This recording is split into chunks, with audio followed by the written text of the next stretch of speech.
In June 2023, a former U.S. intelligence official named David Grusch testified under oath before Congress.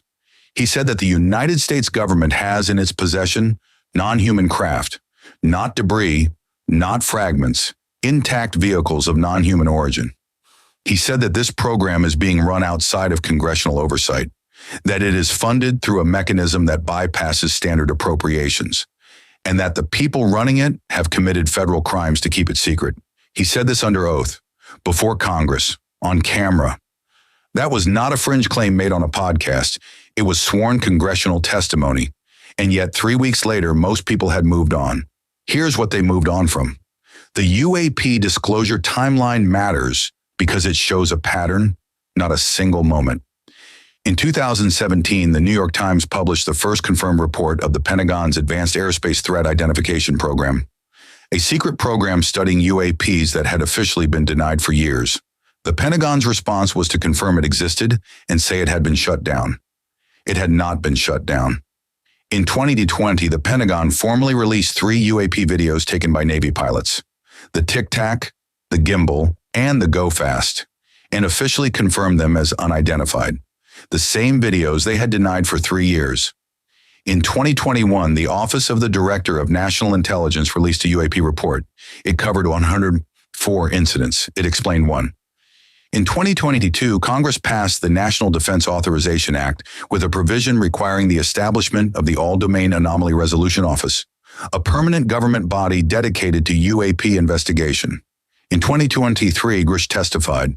In 2024, the AARO, the All-Domain Anomaly Resolution Office, released its first historical report. It acknowledged decades of UAP-related programs. It claimed to have found no evidence of non-human craft, but it also acknowledged that some of those programs had operated outside normal oversight channels, and it acknowledged that it had not been given access to all relevant files. An agency whose entire purpose is UAP investigation acknowledged it doesn't have access to everything. Let's talk about what the pilot said. Commander David Fravor, a 20-year Navy veteran and former commanding officer of the Black Aces Squadron, encountered the Tic Tac UAP in 2004 off the coast of San Diego. He described a craft approximately 40 feet long, white, with no wings, no exhaust, no visible propulsion system. It demonstrated acceleration and maneuverability that he described as well beyond the laws of physics as I understand them. When he maneuvered his FA-18 toward it, it matched his movements instantly, then accelerated away faster than anything he had ever seen, and appeared simultaneously on radar 60 miles away. He reported this through official channels. He was told to fill out a standard form and not discuss it. Lieutenant Commander Alex Dietrich, who was with Fravor during the encounter, confirmed his account in independent interviews. She said she had never seen anything like it in 18 years of flying. The object they encountered had been tracked by the USS Princeton's radar for 2 weeks before the intercept. The radar systems had been recently upgraded, which is why the Princeton could track it when older systems couldn't. The USS Princeton's technicians who upgraded the radar system were told by a classified contractor that the radar anomalies they were seeing were not to be discussed. That contractor's name has never been publicly identified. Here's where the Grusch testimony becomes significant beyond the headline. Grusch didn't just claim the government has craft, he named specific contractors, Lockheed Martin's Skunk Works division, among others, as being involved in reverse engineering programs. He claimed these programs are funded through special access programs that even senior Congressional Oversight Committee members cannot access without a specific clearance that most of them don't have. He was not alone.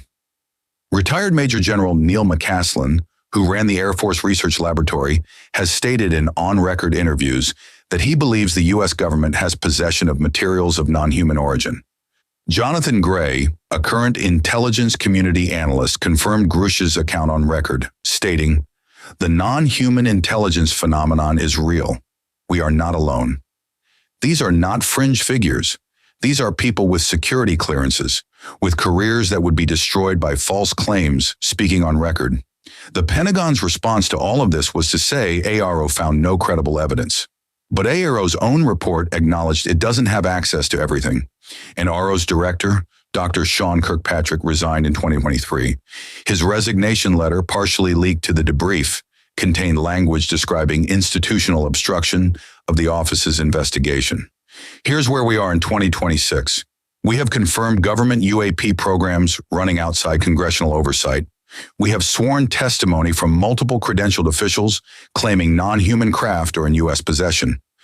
We have a government investigation office that acknowledges it doesn't have full access to the files it was created to investigate.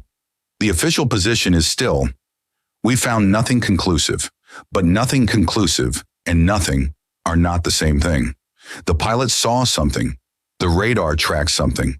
The technicians were told not to talk about something. What that something is, we don't know with certainty, but we know more than the official position acknowledges. And the gap between what officials say privately and what they say publicly is getting harder to explain. We're going deeper on David Grusch's testimony next. The specific contractors he named, the funding mechanism he described, and what happened to the investigation after he testified. Subscribe. Drop your questions in the comments. Hey, Sharon.